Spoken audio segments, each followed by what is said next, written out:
warahmatullahi wabarakatuh.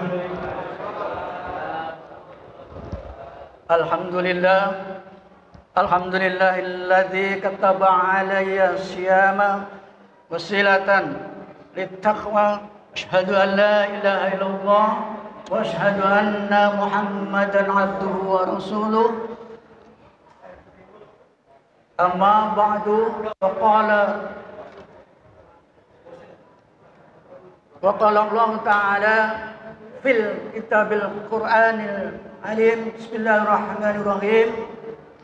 يا أيها الذين آمنوا كتب عليكم الصيام كما كتب على الذين من قبلكم لعلكم تتقون.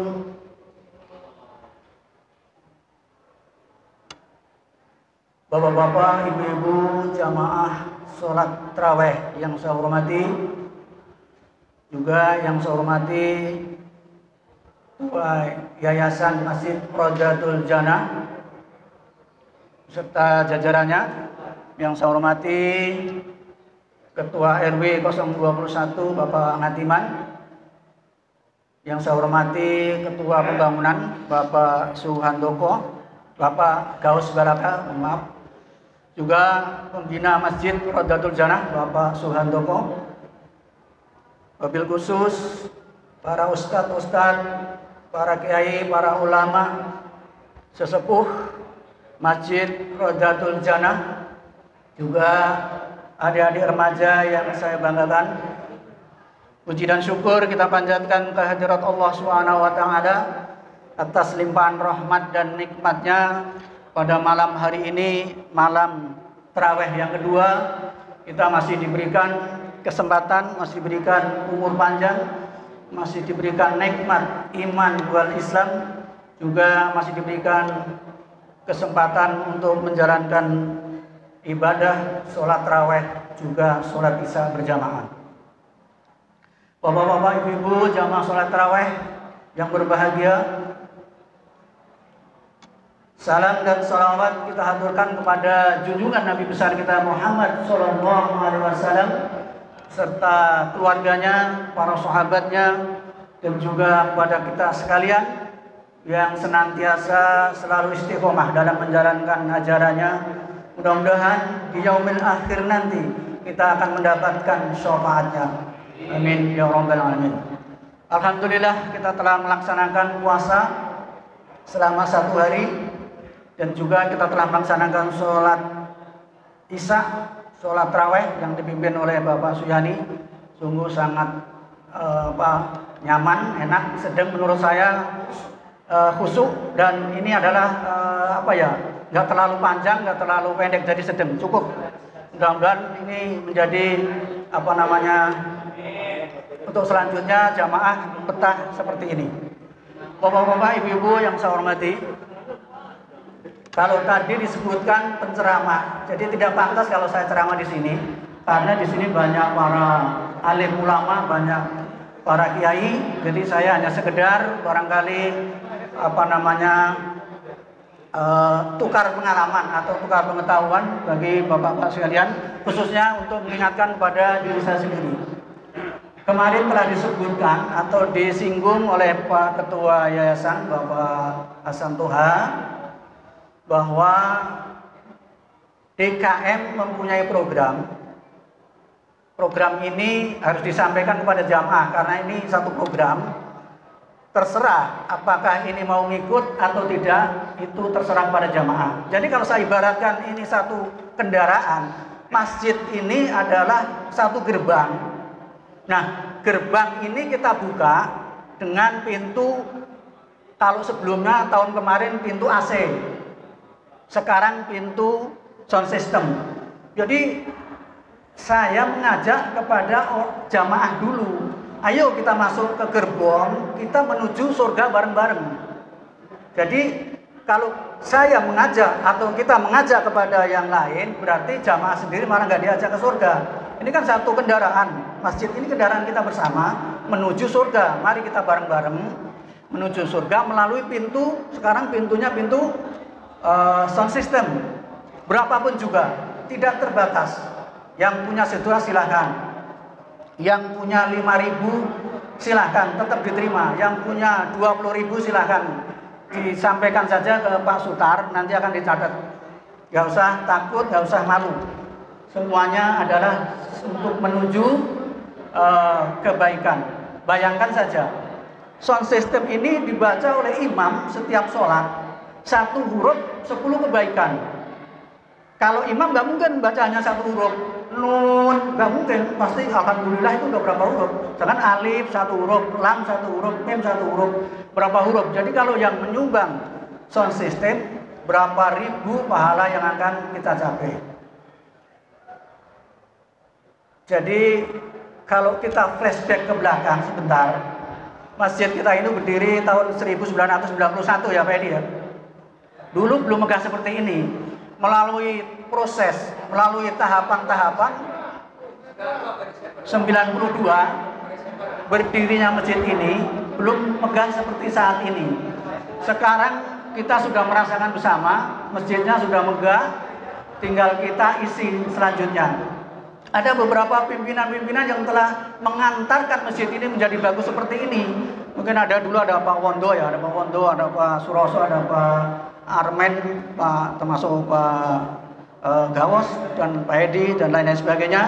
Nah, yang belakangan ini yang saya tahu karena saya kepemimpinannya dekat dengan Pak Handoko, saya tahu Pak Handoko itu telah banyak sekali membuat secara struktur, secara finansial masjid ini menjadi megah seperti yang kita laksanakan sekarang ini. Jadi kita atau saya sebagai pengurus DKM tinggal melanjutkan yang kecil-kecil saja.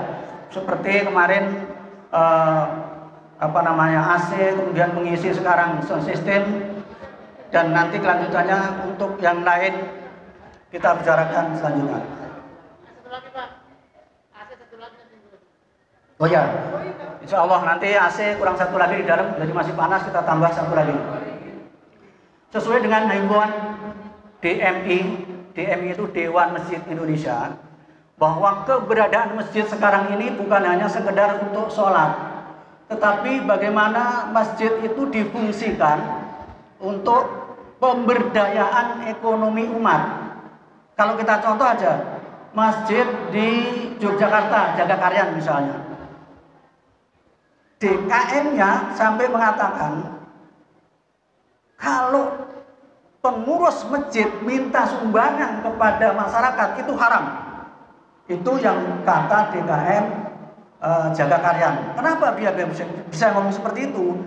Karena masjid itu sudah mempunyai otonomi sendiri, punya penghasilan sendiri.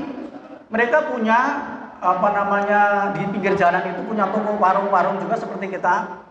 Itu disewakan atau diberdayakan untuk masyarakat. Kemudian punya tempat penyewaan, kalau di sini katakanlah kayak hotel gitu ya, penginapan. Nah, penginapan itu kalau ada 10 aja, semalam 150, yang mewah 250, semalam saja sudah bisa menghasilkan 3 juta, 4 juta itu semalam. Makanya dia berani mengatakan kalau sampai pengurus minta ke masyarakat itu haram. Semua barang yang hilang di masjid ditanggung jawab, diganti sesuai dengan barang yang hilang kalau di masjid Jagakarya. Tapi di masjid kita belum mampu seperti itu. Kemarin ada yang hilang 3 katanya. Kita baru siap menyiapkan sendal jepit biasa, ada di dalam. Kalau hilang tinggal minta. Tapi baru sesuai dengan kemampuan kita. Jadi insya Allah mindset ke depannya masjid kita mudah-mudahan kita bisa memberdayakan daripada potensi yang ada di lingkungan masjid itu kita manfaatkan untuk pemberdayaan ekonomi. Sekarang kita sudah mulai dengan adanya parkiran dan juga ada beberapa warung di depan. Namun itu semua belum mencukupi untuk biaya operasionalnya setiap bulan. Jadi mohon maklum, sekarang ini kalau mungkin pengurus masih mengharapkan bantuan sodakoh daripada jamaah. Sekaligus juga kita mengajak untuk bareng-bareng masuk ke surga. Bapak-bapak, ibu-ibu, jamaah sholat tarawih yang saya hormati, tadi telah saya bacakan surat Al-Baqarah, di mana surat Al-Baqarah ini ayat 183 dimulai dengan huruf ya ayyuhalladzi. Ya-nya kalau dalam ilmu nahwu shorof itu disebut harfu nida, artinya sebuah panggilan. Allah memanggil dengan kalimat atau dengan huruf ya. Huruf ya atau huruf nida itu sebenarnya ada 14, tapi kalau di dalam Al-Quran hanya kita ketemukan satu saja, yaitu ya. Ya-nya disandingkan dengan huruf alladzi. Alladzi di dalam ilmu nahwu shorof disebut isim mausul, artinya kata sambung yang menunjuk kepada objek tapi tanpa batas. Kemudian di tengah-tengahnya ada ha.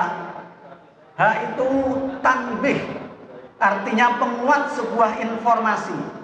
Artinya bahwa Allah memanggil kepada siapa? Alladzina amanu. Allah memanggil kepada orang-orang yang telah beriman. Ini panggilan sangat penting. Ini panggilan atau satu informasi yang cukup penting sekali, maka diviralkan. Kalau ada yang meninggal, kita suka ngomong innalillahi dulu. Kita sebutkan innalillahi dulu untuk memanggil hal-hal yang penting. Ini sifatnya penting. Sehingga Allah menggunakan kalimat ya ayyuhalladzina amanu. Hai orang-orang yang beriman, telah aku wajibkan kamu berpuasa sebagaimana telah aku wajibkan kepada orang sebelum kamu agar kamu bertakwa. Di sini ada isim mausulnya yang menyebutkan bahwa panggilan ini tidak terbatas. Yang penting khitobnya, yang penting sasarannya itu adalah orang yang merasa beriman, amanu.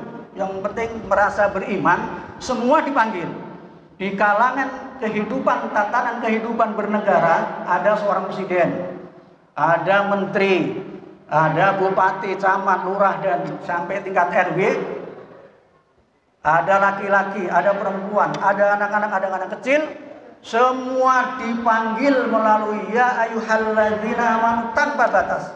Tidak dibatasin dia seorang pejabat, tapi yang dipanggil adalah amanu, imannya.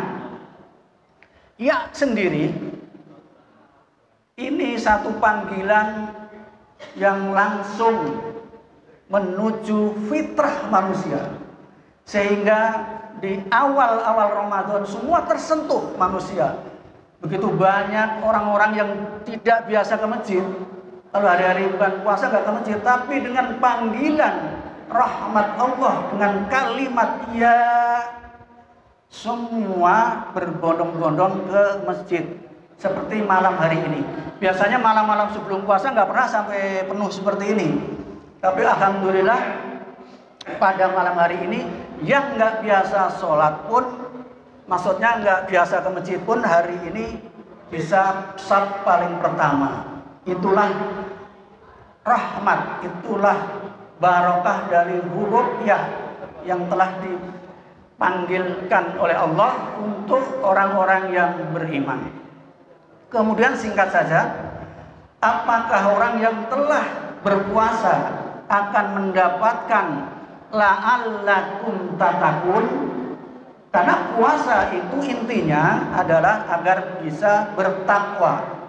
Ternyata oleh Allah dijawab dalam kalimat la'allakum tatakun. La'allakum di dalam ilmu, kalau bahasa ini ya gampangnya itu grammar ya, grammar bahasa Arab kan. Kalau kita tata bahasa, dalam tata bahasa kita disebut taraji. Artinya allazi itu satu huruf yang menunjuk suatu harapan yang ingin dicapai, tetapi tidak akan tercapai kalau tidak sungguh-sungguh. La'allakum tattaqun. Jadi harus melalui proses yang sungguh-sungguh. Kalau nggak sungguh-sungguh, ya tidak akan mencapai tingkat ketakwaan. Apa sungguh-sungguh yang kita lakukan? Ya puasa tidak hanya sekedar menahan lapar dan haus, itu jelas. Harus menghindari guncingan kepada orang lain, harus menjaga tangannya, tidak boleh melakukan maksiat. Semua anggota tubuh kita tidak boleh melakukan maksiat. Salah satu di antara keseriusan kita di dalam menjalankan ibadah puasa agar mencapai tingkat ketakwaan. Bukankah takwa itu adalah tingkatan yang paling tinggi? Inna akramakum indallahi atqakum. Bahwa di sisi Allah hanya orang yang bertakwalah orang yang derajatnya paling tinggi. Jadi kalau kita bisa mencapai tingkat takwa yang sangat tinggi, itulah derajat yang paling mulia. Karena dengan ketakwaan semua kebaikan akan kita capai. Semua tujuan kita akan mudah dengan diselesaikannya takwa kepada Allah Subhanahu wa taala. Kemudian di akhir ayat ini ditutup dengan kalimat tatakun. Disebut fi'il mudhari'. Fi'il mudhari' itu mempunyai bentuk present sekarang, continue terus menerus, future artinya berlangsung secara terus menerus.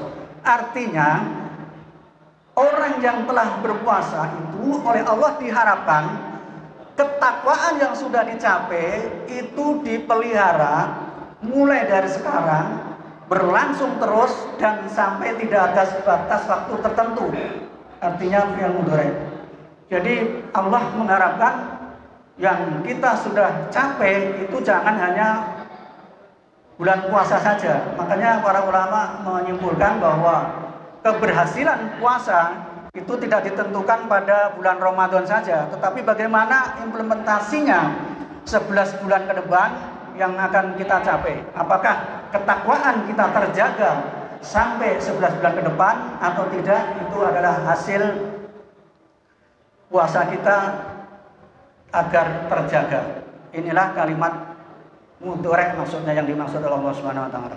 Kemudian satu lagi yang perlu saya sampaikan bahwa di akhir 10 hari nanti DKM atau panitia Ramadan telah merencanakan untuk sholat malam di masjid ini. Jadi kira-kira jam 2 sampai jam 3 kemungkinan kita sholat malam untuk menyongsong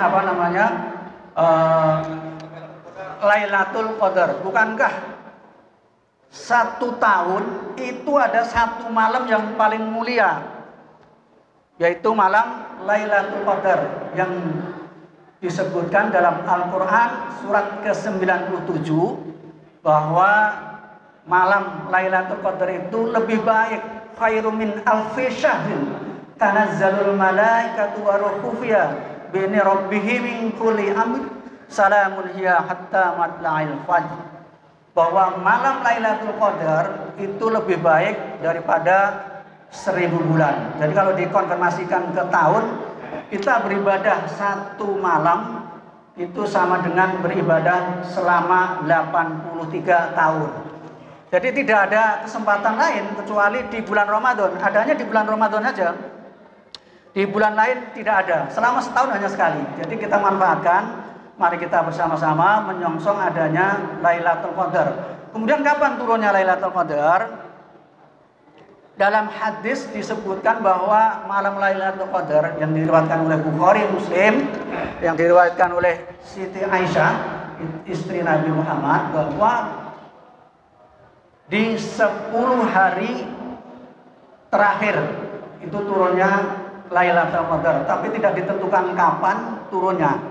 Tapi ada hadis lain yang menyebutkan, yang diriwayatkan oleh Ibnu Umar, bahwa turunnya Lailatul Qadar itu di 7 hari terakhir ganjil.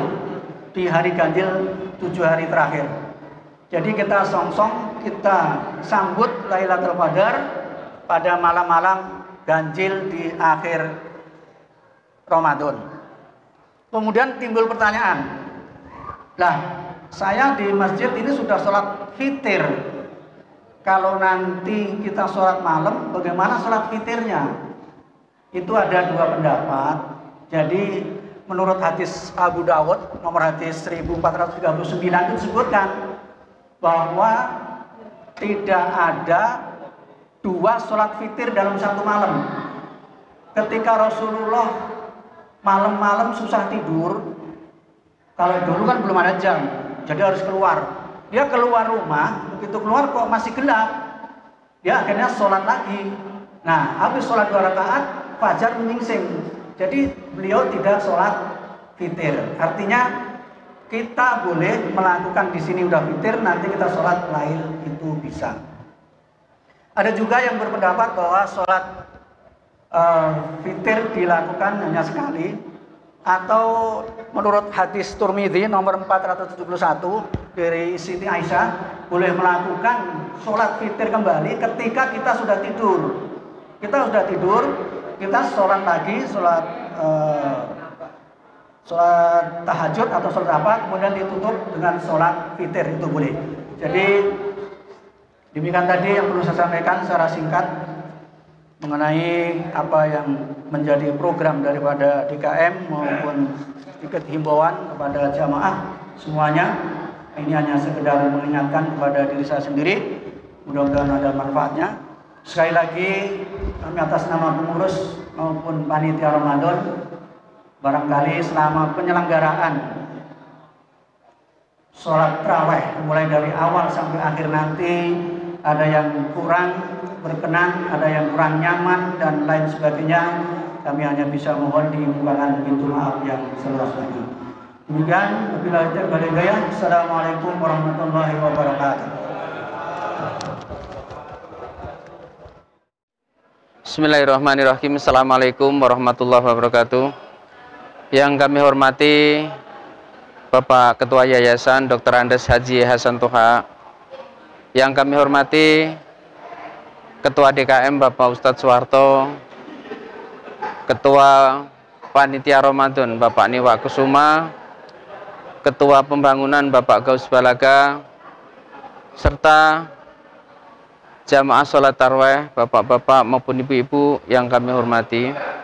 Pertama, puji syukur kita panjatkan kehadirat Allah Subhanahu wa taala atas segala nikmat yang diberikan kepada kita semua, sehingga pada kesempatan malam hari ini, malam yang kedua, kita dapat melaksanakan sholat isya dan dilanjut dengan sholat tarawih berjamaah. Salawat dan salam tak lupa kita sanjungkan kepada junjungan kita Nabi besar Muhammad Sallallahu Alaihi Wasallam beserta para keluarga, para sahabatnya, dan termasuk kita semua yang hadir. Mudah-mudahan kita selaku umatnya yang selalu istiqomah mendapatkan syafaatul uzma di yaumil kiamah nanti. Bapak Ibu, sholat tarawih yang kami hormati, berkenaan dengan bulan suci Ramadan ini, kami selalu menghimbau, menekankan bahwa kita selalu berharap lingkungan kita aman dan nyaman. Yang pertama, kami menghimbau putra-putri kita dalam rangka menyambut bulan suci Ramadan ini, kita amankan, kita tertibkan dalam pengawasan. Setelah putra-putri kita selesai dalam melaksanakan sholat tarawih, mohon kiranya tidak berkerumun agar tidak memancing suatu bentuk keributan di lingkungan RW 021. Contoh hal, anak-anak kita yang masih di bawah umur, ya, halnya seperti perang sarung dan petasan, kami mohon untuk bulan ini jangan sampai melakukan hal itu. Karena apa? Mengganggu yang masih melaksanakan sholat ataupun tadarus Quran. Kami menghimbau bahwa putra-putri yang masih usia sekolah, mohon kiranya bisa bergabung dengan anak-anak Risma yang setiap selesai tarawih melaksanakan tadarus Quran. Yang kedua, kami berharap dalam melaksanakan sholat tarawih tetap melaksanakan prokes, yaitu menggunakan masker. Apabila dalam pelaksanaan sholat tarawih ada yang tidak mengenakan masker, mohon untuk menghubungi panitia Ramadan agar disiapkan masker dan tetap selanjutnya melaksanakan progres tidak ketinggalan. Hal itu sebagai tata tertib di sholat tarawih sampai selesai. Mungkin itu aja yang kami sampaikan, kiranya bisa bermanfaat dan sebagai pengalaman ataupun pengetahuan untuk kita semua sebagai menjaga kesehatan, keselamatan yang tetap saat ini walaupun sudah terasa kendor, udah merasa aman, tapi kita tetap waspada. Itu aja yang perlu kami sampaikan. Kami akhiri. Wassalamualaikum warahmatullahi wabarakatuh.